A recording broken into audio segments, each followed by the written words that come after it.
d'Alger a été construit et géré par des Français. Les immeubles sont construits par des Égyptiens, des Turcs, les autoroutes par les Japonais et les Chinois. En fait, une dépendance rare dans l'histoire de l'Algérie. Tiens, ça parle d'économie, et donc je vais parler d'économie. Je vais faire un état des lieux de la situation économique et la situation sociale aujourd'hui en Algérie, en donnant quelques éléments chiffrés, quand c'est possible, pour un peu éclairer cet état des lieux.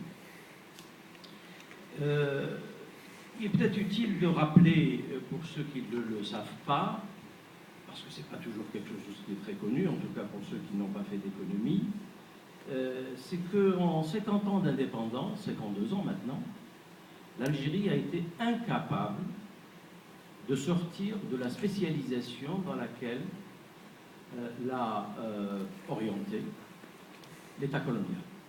Juste rappeler que la colonisation par la France de l'Algérie, sur le plan économique, a engendré une première spécialisation à la fin du XIXe siècle jusqu'au milieu des années 50 dans les produits primaires, essentiellement dans l'agriculture et les mines. Et à partir des années, la fin des années 50, avec la découverte des puits du pétrole à Hassemsoul, le plus grand gisement pétrolier d'Algérie, l'Algérie a été spécialisée dans la production et l'exportation des hydrocarbures. Or, quand on regarde aujourd'hui de cette spécialisation, qu'est-ce qu'il en est? Je vais donner quelques éléments chiffrés uniquement pour montrer que, en fait, tous les pouvoirs qui ont succédé depuis l'indépendance, tous les gouvernements, tous les plans de développement qui ont été, et qui ont d'ailleurs, dans lesquels on a ajouté pas mal de milliards, n'ont pas abouti à sortir de cette spécialisation. Tout le contraire. On n'a fait que renforcer cette spécialisation. Et je donnerai à la fin la gravité de cette situation pour ceux qui en doutent encore un peu. Alors, quelques éléments chiffrés. La part des hydrocarbures, pétrole et gaz, dans le pays algérien représente à peu près la moitié du pays. Donc la production nationale en Algérie est à de moitié, c'est réalisé par les hydrocarbures. Premier chiffre. Sur les exportations, alors, tout le monde sait, je pense que c'est quelque chose, un secret de polichinelle aujourd'hui, tous les Algériens savent que 98% des exportations algériennes sont des exportations d'hydrocarbures, liquides et gaz. Alors, ce que les Algériens ne savent pas, parfois, en tout cas les non-avertis, c'est que cette part, 98%, est supérieure à la part des exportations d'un pays, je vous donne en mille, le Venezuela, autour de 70%. Quatrième réserve mondiale. Plus que cela, l'Arabie Saoudite, premier producteur et première réserve mondiale. Donc, l'Algérie, à ce niveau-là, on peut dire, effectivement, quel exploit! Plus que l'Arabie Saoudite, plus que le Venezuela. Avec, évidemment, des réserves et des capacités de production nettement inférieures.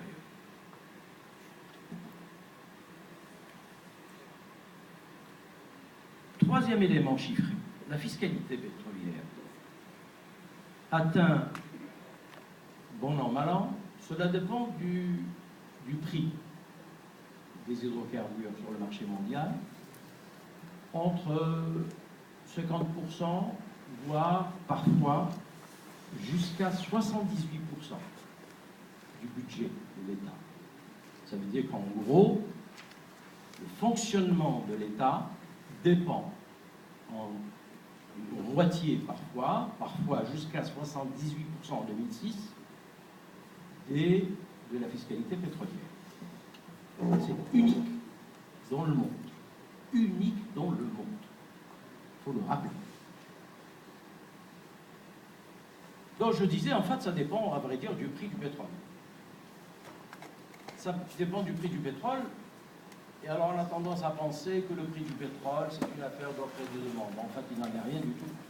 S'il y a un marché parmi les plus politiques au monde, le marché pétrolier, c'est véritablement celui. Il n'y a pas de marché plus politique, c'est-à-dire où en fait, ça n'est pas une affaire d'offre et de demande comme le comptent nos économistes classiques, néoclassiques, tout ce que nous. C'est une affaire de rapport de force entre puissances. C'est une affaire de rapport de force. Et dans ce cas-là, l'Algérie est une toute petite puissance. Mais alors, minuscule. Pour ne pas dire rien. Pas grand-chose. Alors, les Algériens, ils aiment bien... c'est vrai, ça fait partie aussi de cette fierté mal placée. Oui, nous avons. Non, nous n'avons pas grand-chose. Nous ne représentons strictement rien sur le marché mondial. En fait, à vrai dire, dominé essentiellement par les grandes multinationales américaines et occidentales et par des pays comme l'Arabie Saoudite ou la Russie ou le Mexique. Donc en fait, voilà. Donc par conséquent, en fait, on subit véritablement les aléas de ce marché mondial qui est dominé par ces puissances économiques et politiques. Alors, on pourra revenir dans la discussion et pour aller vite. Sur les dernières années, donc j'ai donné ces éléments-là, maintenant venons-en aux dernières années. Là, les 15 dernières années, qu'est-ce qui s'est passé? L'Algérie, comme chaque Algérien le sait, et d'ailleurs, je ne sais pas si vous avez remarqué parfois dans les revendications, c'est de dire, mais attendez, mais c'est un pays riche quand même, regardez le niveau des réserves, regardez le niveau de recettes qu'on reçoit, et ainsi de suite. C'est vrai, dans les années 2000, jamais l'Algérie n'a disposé d'autant de recettes issues des hydrocarbures comme cette période-là. La manne financière d'origine entière a été absolument colossale. Il y a eu des utilisations de cette manne. Entre autres, par exemple, c'est peut-être pas une mauvaise chose, mais enfin ça peut se discuter, enfin, les économistes discutent beaucoup de cela, on a quasiment apuré la dette extérieure. Il n'y a pratiquement plus de dette. 2% du PIB. Fin 2020. C'est absolument rien. En comparaison avec, quand on sait que dans les pays du tiers-monde, l'argent, c'est quand même ça qui est important. Et voilà, donc on n'a pratiquement plus de dette. Surtout quand on pense que dans les années 90, vous savez, l'Algérie a été pour l'obligation de mettre en œuvre un programme d'ajustement structurel. Pourquoi? Parce que tout simplement, elle était en cessation de paiement. Il n'y avait plus rien. Impossible. Parce qu'il n'y avait plus de recettes. Il fallait impérativement, pour pouvoir rééchelonner la dette de l'époque. D'ailleurs, juste pour la petite histoire, ce n'était pas le stock de la dette qui était important dans les années 90. C'était le service de la dette. Donc ce n'était pas la dette dans son ensemble, c'était ce qu'elle devait payer chaque année qui était important. C'est arrivé jusqu'à, en fait, quasiment les 2/3 des exportations devaient servir à payer la dette. Donc c'était ça qui a... Bon, on a fait le programme d'ajustement structurel, on pourra y revenir sur les effets absolument catastrophiques de ce programme d'ajustement structurel sur l'économie et sur la société. On pourra y revenir. Bref, la manne financière des années 2000 jusqu'à aujourd'hui a servi à quasiment apurer la dette extérieure.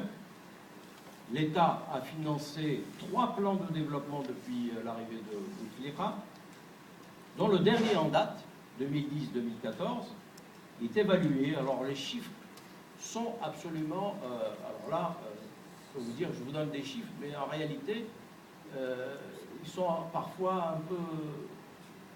voilà, c'est une simple illustration, mais le chiffre exact, on ne l'a pas. 220 milliards d'euros. Alors juste pour la petite histoire, je parle en euros. Alors je le dis pour les étudiants, lorsque vous faites un travail en économie, si vous utilisez une monnaie, utilisez uniquement la même monnaie pour tout votre travail. Surtout ne pas mélanger les monnaies dans un travail universitaire. Juste pour entre parenthèses. On utilise l'euro parce qu'on est en France et donc, parce qu'en règle générale, on utilise plutôt le dollar. De grands chantiers d'infrastructure sont en cours de réalisation de finition. Et enfin, l'Algérie dispose de réserves de change, qui ne veut pas dire une cagnotte. Les gens se trompent lourdement. Les réserves de change, c'est ce qui sert à importer, c'est-à-dire l'argent en devise qui nous permet d'acheter à l'extérieur. Mais en réalité, ça n'est pas de l'argent. Combien? Ça, très bien, ça va. Donc, alors les réserves de change.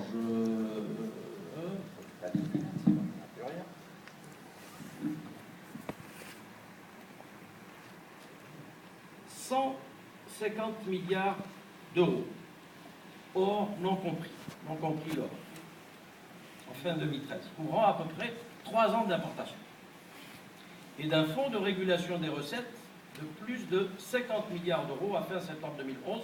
Le fonds de régulation des recettes, c'est au cas où il y a un déficit budgétaire, on pourra utiliser ce fonds-là pour essayer de couvrir le déficit. Alors, le tableau que je viens de vous donner en termes d'argent, évidemment, il contraste dangereusement avec la situation économique et sociale. Pourquoi? Parce que les programmes dont je vais parler tout de suite, qui ont mobilisé des sommes absolument colossales, n'obéissent à aucune stratégie. Aucune. Ils se limitent à une série de projets, avec leur dotation budgétaire, où règne l'opacité. Alors, vous avez sûrement entendu parler de toutes ces affaires de corruption, l'autoroute Est-Ouest, le métro d'Alger, le tramway, et ainsi de suite. Alors, après, de temps en temps, sortent des histoires comme ça, qui sont des... Alors, bien évidemment, ça correspond aussi à des règlements de compte entre les clans du pouvoir. Il n'y a absolument aucun doute. Mais on en apprend aussi, tiens, que, voilà, l'autoroute Est-Ouest, elle devait coûter je ne sais pas combien de milliards, elle a coûté le double, je crois, et évidemment avec des pots de vin absolument colossaux. Pire que cela, alors pour ceux qui ont emprunté l'autoroute, je l'ai emprunté il y a à peine un an, c'est une véritable catastrophe. C'est-à-dire, c'est un coupe-gorge. Surtout rouler, pas comme... Ne croyez surtout pas que vous êtes sur une autoroute. Roulez comme si vous étiez sur une route départementale. Pourquoi? Parce qu'il y a des affaissements absolument incroyables. Moi, j'ai fait juste la partie entre Boudouaou et Bouira. C'est absolument... Une catastrophe. Fou, complètement fou. Alors, j'ai lu dernièrement dans les journaux, c'est encore pire. Donc, c'est dire qu'en réalité...